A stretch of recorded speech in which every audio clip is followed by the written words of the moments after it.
Hi guys, so I'll be talking about the migrant labor crisis that occurred recently in March of 2020, what that situation teaches us and what we should do to prevent such a situation from happening again.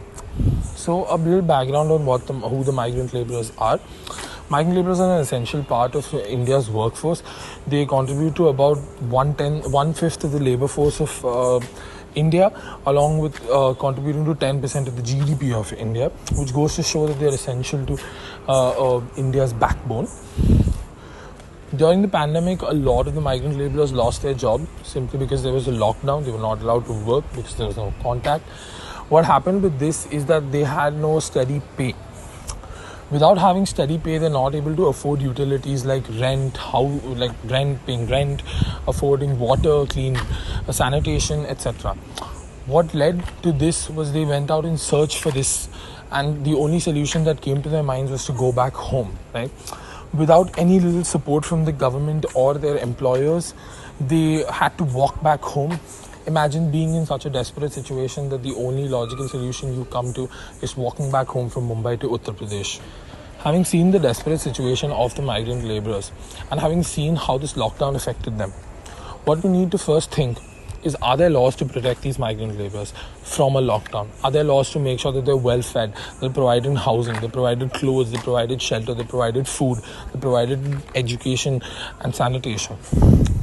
So there are a few laws that do exist. And the main ones of them would be the Interstate Migrant Workmen Law, ISMW, the Building and Other Construction Workers, BOCW, the CLRA, which is the Contract Labour Registration and Abolition, and the Unorganized Workers Social Security Act, UWSS. So now let's talk about the various laws that are there and what each law states.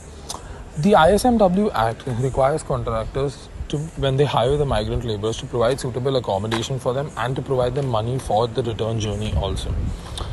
If the contractor is unable to fulfill this, the principal employer of the contractor is meant to fulfill this. But we can clearly see that this wasn't followed, right? When this act states that migrant laborers who have to return home need to be paid for the return journey, which wasn't clearly done in the COVID-19 lockdown crisis.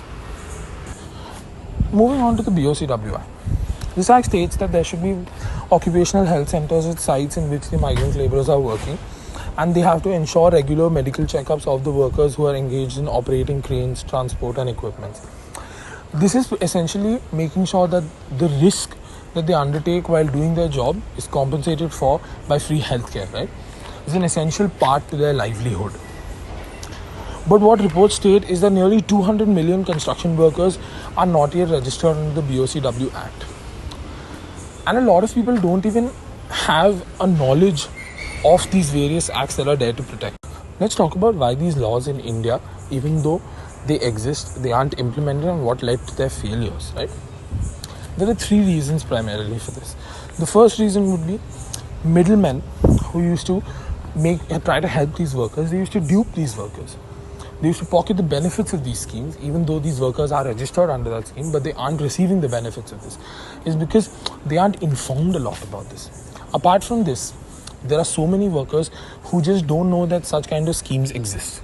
They aren't educated about the benefits that the government needs to provide them. And this is also the government's fault, because they're not educating the workers about the laws that are meant to safeguard them, that are meant to help them, they're meant to make sure that they prosper and succeed in life.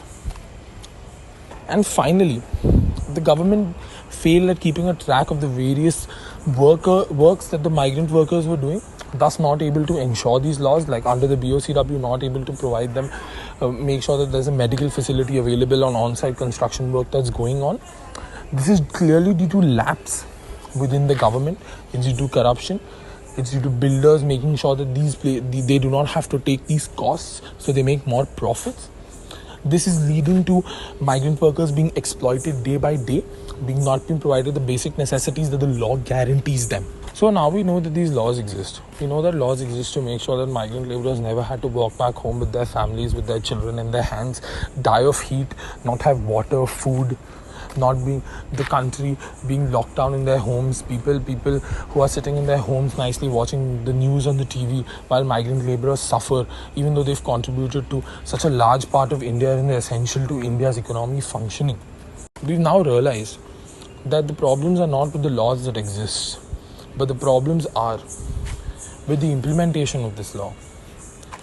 Middlemen have duped migrant laborers. Migrant laborers have not been provided education by the state.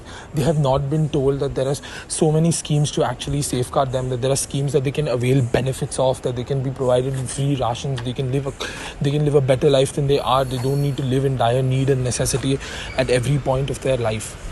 What the government needs to do in the future is make sure that the migrant laborers know about the various laws that are there to protect them. The government registers all these migrant laborers, make sure that they don't miss out on the benefits, ensures that these laws are enforced, that contractors have to pay their migrant laborers to go back home, they have to ensure their physical safety, they have to ensure that they get food, they have to ensure that they get a fair price. All of this can only be done if the government starts implementing laws stricter, if they devise a system to make sure that these migrant laborers are kept a track of.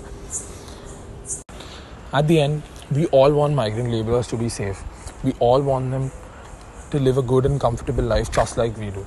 And that can only happen if they are provided the basic need of all, which is education. If they know that they have rights and they can demand it.